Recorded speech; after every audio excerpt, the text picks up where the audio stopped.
Hello guys, pag-usapan lang natin ang nakakagulat na balita. Katniel, parehong namimiss ang pet dog na si Summer. Pero guys, nagkaroon pa to ng issue last 2023 at ngayon 2024. Diba? Mga January to February guys, hanggang March, pinag-usapan pa ang tungkol umano sa loyalty ng dalawa. Kaya nga naman kasi guys, ang sagot ni Daniel Padilla, ang loyalty niya ay nasa asong si Summer. Diba?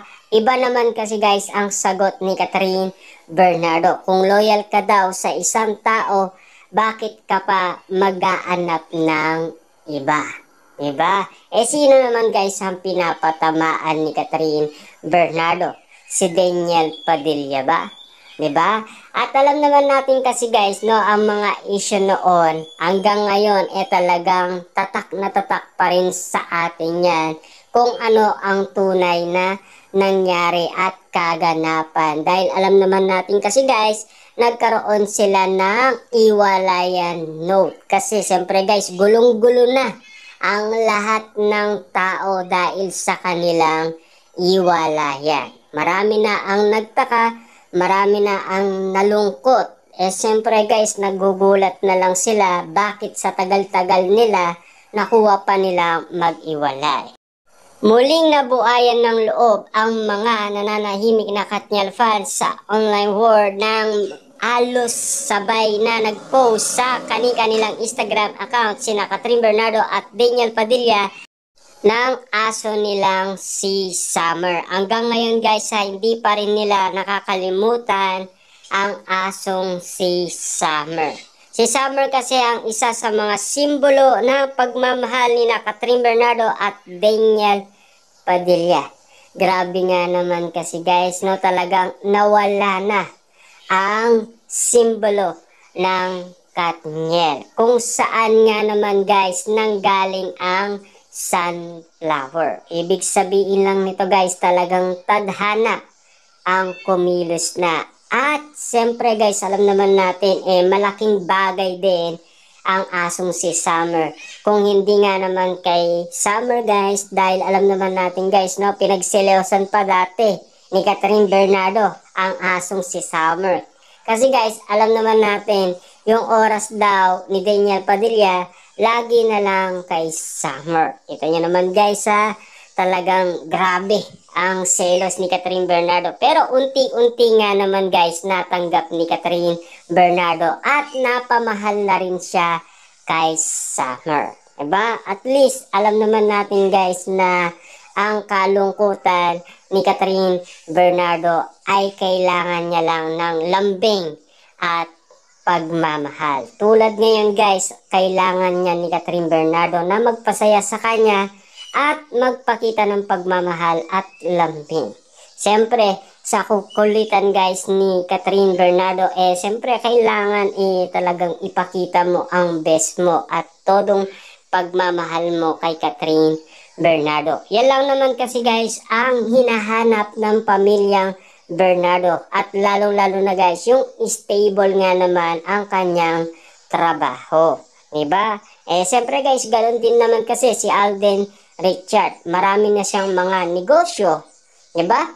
At siyempre, higit sa lahat guys, marami din siya mga proyekto.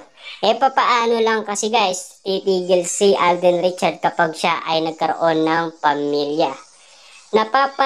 Libutan ng sunflower at may kandila rin na may kaparehong design na paborito niyang bulaklak.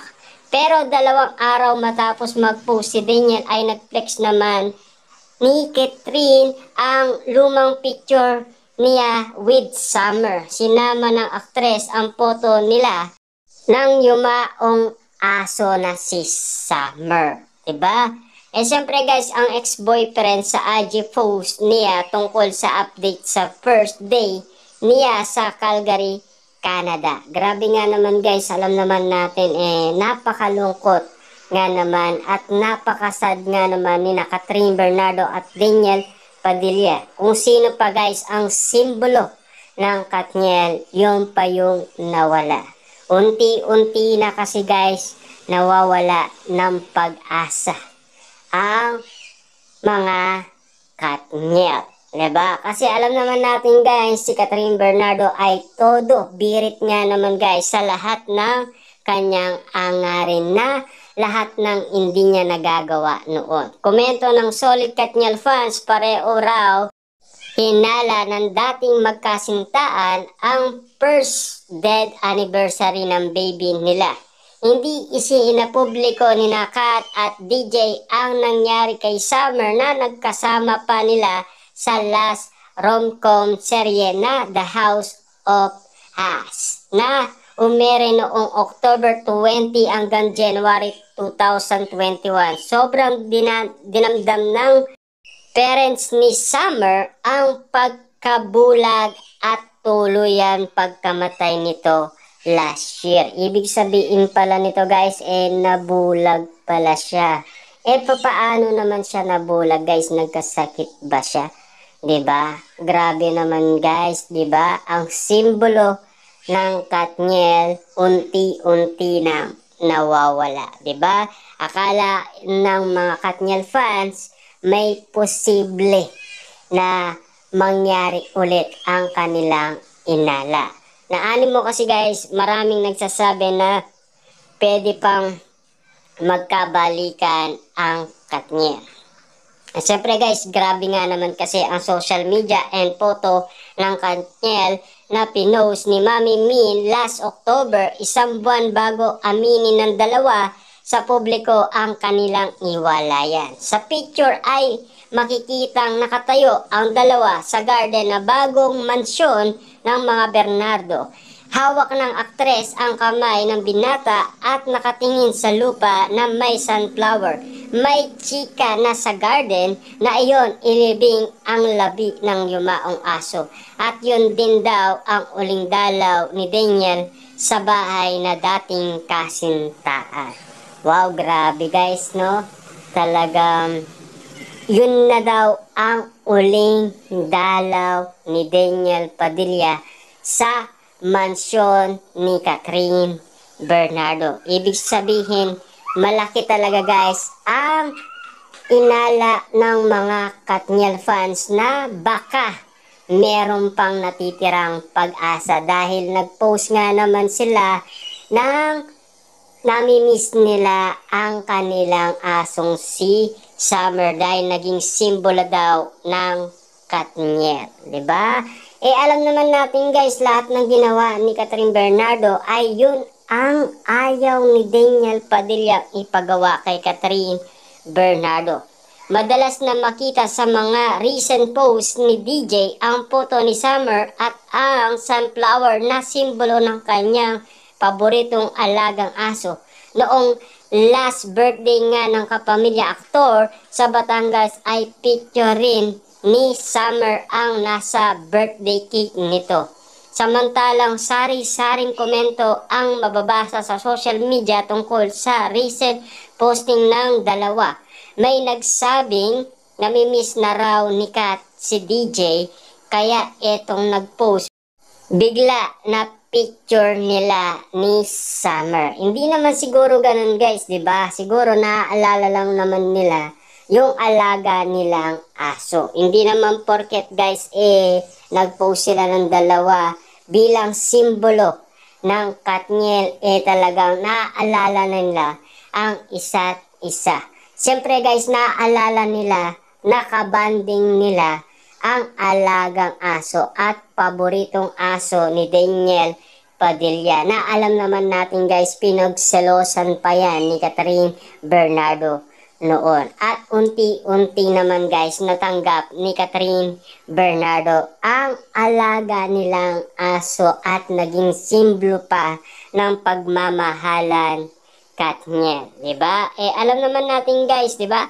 Samantalang sari-saring komento ang mababasa sa social media tungkol nga naman guys sa dalawa. Siyempre guys, alam na kung ano man ang bagay na pinag-uusapan ng mga netizens patungkol umano guys sa pinost nila na ukol nga naman guys sa aso Marami rin ang nangiinayang na kung buhay pa raw sana ang asong si Summer na Katniel ay baka raw hindi tuluyan nag-iwalay ang dalawa. Grabe nga naman kasi guys, alam naman natin na doon mismo nagpapaalala ang simbolong pagmamahal ni Daniel Padilla at Catherine Bernardo. Hindi naman ibig sabihin yun guys na wala yung asong si Summer. Hindi ganon kasimple yun. Diba?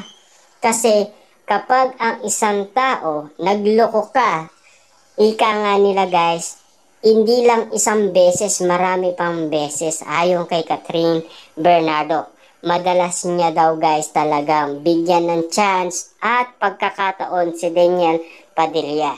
Oh well, ayaan na lang natin sila i-treasure ang memory ni Summer sa kanilang buhay. Siyempre guys, kailangan kasi malaking alaala at malaking simbolo ng kanilang pagmamahalan yung asong si Summer. Malungkot man, at least naaalala pa rin nila guys ang kanilang alagang aso na si Summer.